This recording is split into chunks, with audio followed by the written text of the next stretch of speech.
له دعوة الحق.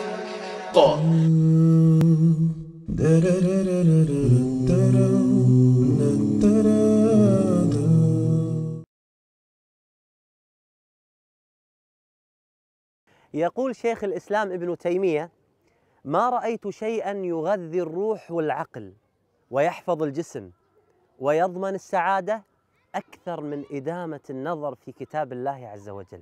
بالقرآن اهتديت، في رحبه تحلو الحياة، شوقا إلى المولى أتيت، أسلمت روحي للإله. قد زان لي أغلى طريق، وهو الشفيع هو الرفيق. يا هائما هل تستفيق وترى السعادة والنجاة. قد زان لي أغلى طريق، وهو الشفيع هو الرفيق. يا هائما هل تستفيق وترى السعادة والنجاة.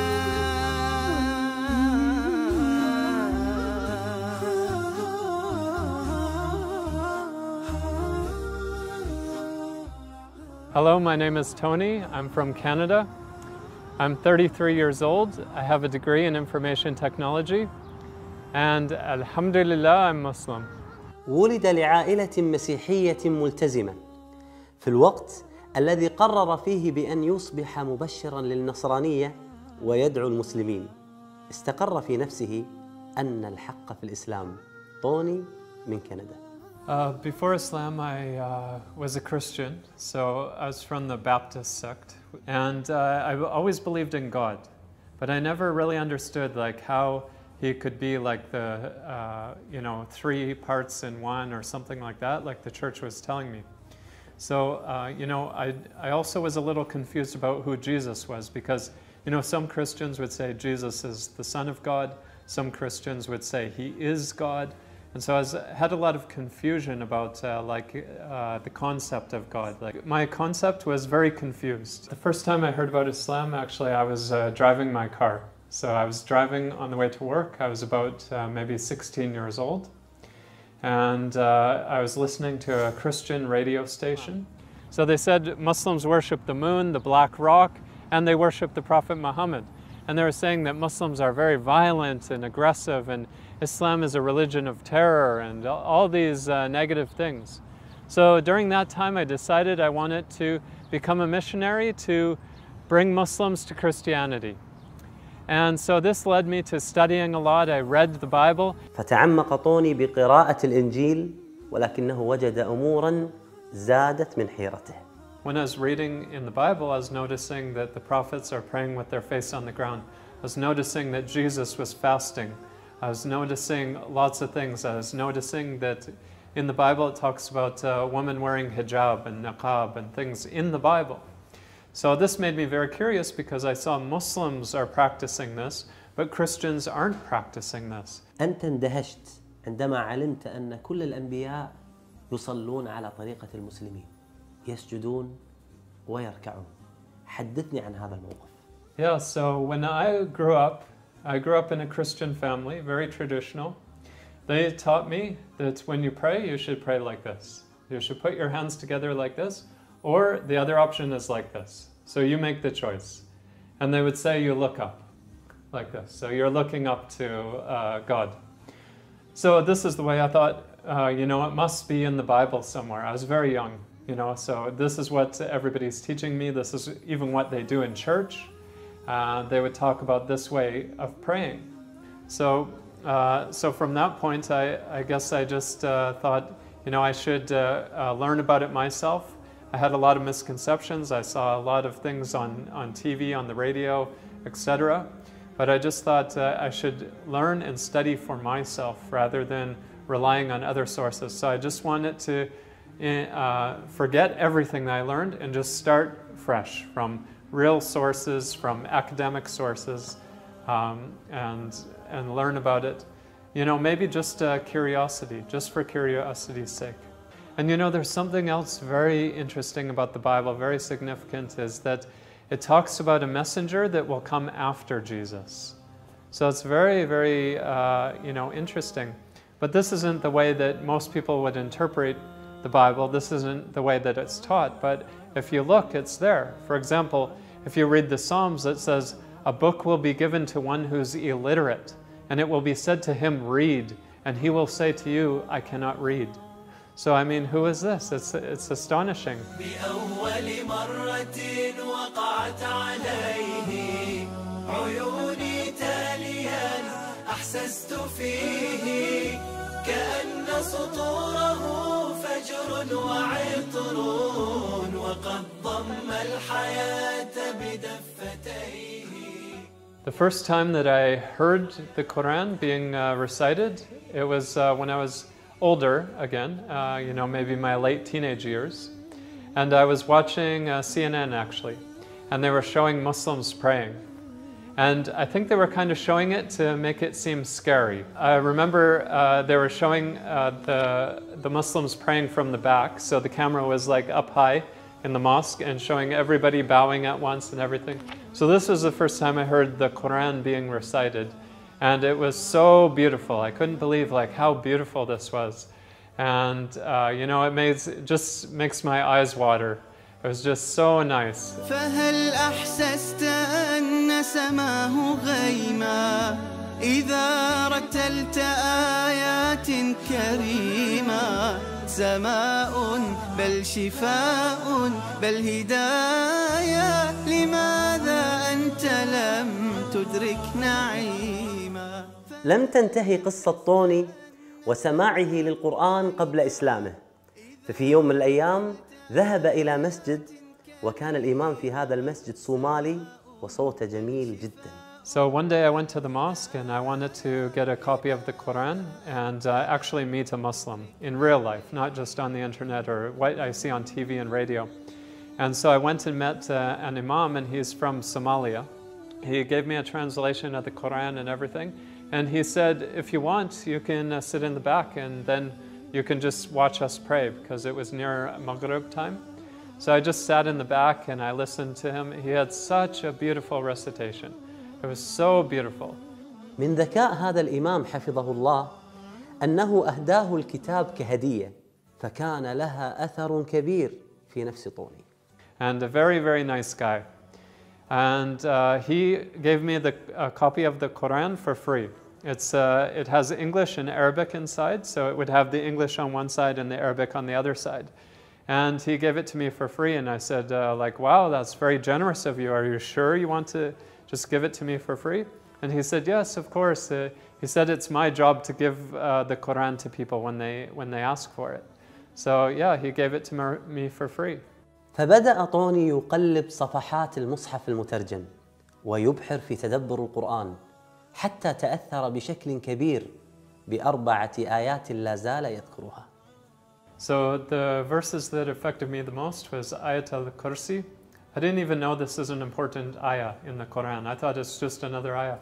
But it was really good because it talks about God never needing to sleep, and He's very powerful. So when I compared that to the God of Christianity, I could see that it's more logical. You know, in Christianity, there's a story about God becoming like a man, and Jacob wrestled with him and beat God. So, you know, the concept of God in Christianity is a little bit weak. Also in the Bible, it talks about God needing rest or to sleep.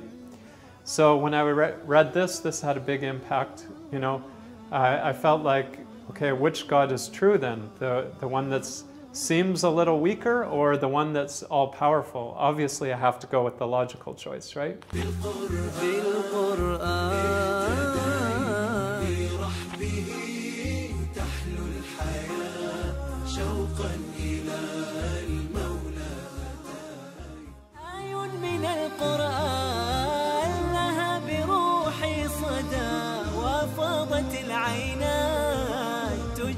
ذاك النداء ثبتني يا الله على طريق الهدى.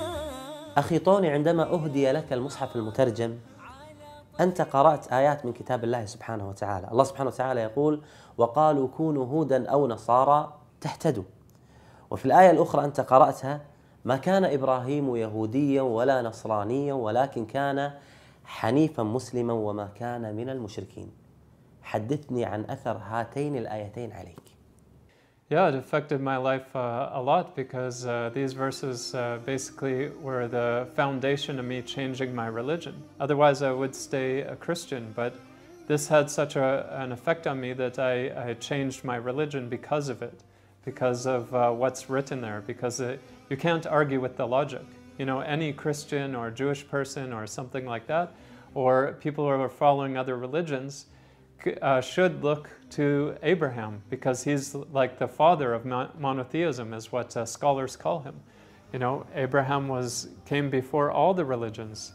He wasn't a Jew because he came before Judaism. He wasn't a Christian, he came before Christianity. So these things had a big impact on me. قال أحد أحبار اليهود للنبي صلى الله عليه وآله وسلم: ما الهدى إلا ما نحن عليه فاتبعنا يا محمد تهتدي. وقالت النصارى مثل ذلك. فأنزل الله سبحانه وتعالى في سورة البقرة: وقالوا كونوا هودا أو نصارى تهتدوا قل بل ملة إبراهيم حنيفا وما كان من المشركين. الحنيفية هي الاستقامة، وهي أن تؤمن بكل ما أرسل الله سبحانه وتعالى من الرسل، فلا إيمان بالله سبحانه وتعالى إلا بالإيمان برسله. And you know, I also like this part right at the beginning of Surah Baqarah. It says, this is a book in which there is no doubt. You know, it's very firm, very solid. بكتاب الله للنور اهتديت ليا ماض نادما عنه مضيت بكتاب الله للنور اهتديت. اللحظة المهمة في حياتك أخي طوني وهي لحظة النطق بالشهادة. حدثني عن هذا اليوم وأين كان وذهبت مع من. I was meeting with this imam from Somalia several times. I went and visited him maybe 2 or 3 times with my questions that I wrote down as I was reading through the Quran and studying. I was listening to debates like with Ahmed Didat and other people online. I was watching YouTube videos of lectures and things like that. And I just came to a point in my life where I felt like this is true. So I drove to meet my friend, he's the imam, and I had a few final questions for him. And then I told him, okay, I want to become a Muslim, just like that. And he was very happy. I felt a little bit nervous, to be honest, but you know, I felt like I'm making the right decision because I had thought about it for a long time. I did a lot of research, a lot of studying on my own. Then when I made the Shahada, you know, I felt very light. I felt very relaxed and peaceful, and I felt happy with my decision. And the Imam asked everybody to come and greet me and to congratulate me, and they were so happy that I became Muslim. I wasn't expecting this, honestly. I wasn't expecting them to have this level of excitement and joy in their heart to see somebody convert to Islam. ما رأيك أخي طوني أن نجدد الإيمان مع بعض ونذكر كلمة التوحيد الآن؟ Okay. أشهد أن لا إله إلا الله وأشهد أن محمدا رسول الله.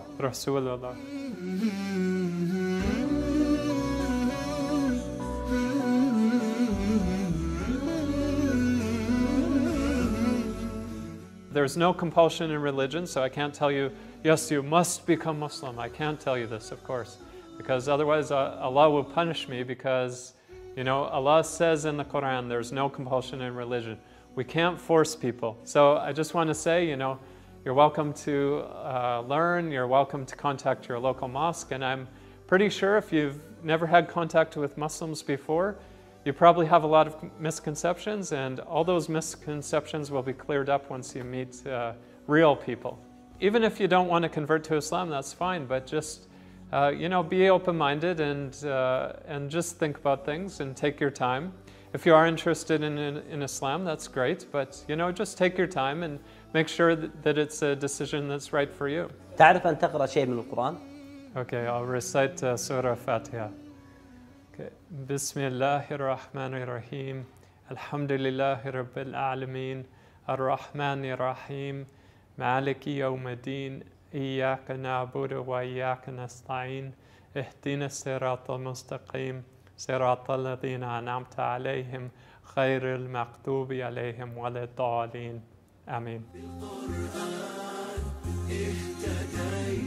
في رحبه تحلو الحياة شوقا إلى المولى أتاي أسلمت روحي للإله. I told my parents by email because I wanted to break the news to them very softly. And so I thought an email would be a little softer than me telling them. Then they could have time to think about their emotions and how they would react and everything like that. So I sent them an email and I just told them that I converted to Islam and I believe it's true. And I said there's a lot of misconceptions, so don't judge me for this. Maybe just stay open-minded. And they were very shocked. They tell me that they still love me and I'm still their son and everything like that. But they said, next time you want to shock us with news, choose a better time to shock us. Yeah, they weren't happy about it. They definitely weren't happy at all. But they told me that I'm still their son and they love me and it's my decision. I'm an adult. I can think for myself. ما شاء الله أخي طوني، بعد إسلامك أصبح لك موقع إلكتروني في الإنترنت يتحدث عن الإسلام. أريد أن أعرف الرسالة التي تريد إيصالها من خلال هذا الموقع. After I converted to Islam, I made a website, and the point of the website was just to clear up misconceptions, because before I converted to Islam, I had so many misconceptions. There was lots of things I didn't know. There was lots of things that I thought about Islam, and they were totally wrong. We all should try and improve and become better people, and the world should be a better place after we're dead. Muslims are such nice people, especially Arabs. They're such nice people. I know that Westerners would love you if you make friends with them. أريد أن أعرف دور القرآن الآن في حياتك وأثر كتاب الله سبحانه وتعالى الآن عليك أخي طوني. Now, if you look at my relationship with the Quran today, it's like a hobby for me. I like to listen to it. Maybe I'm not very good at memorizing it, and I read very slowly, but it's something that's very interesting. It feels like it's something with substance. It's heavy, It's just something very feels very pure and touches your heart. بأول مرة وقعت عليه عيوني تاليا أحسست فيه كأن سطوره فجر وعطر وقد ضم الحياة بدفتيه وقد ضم الحياة بدفتيه.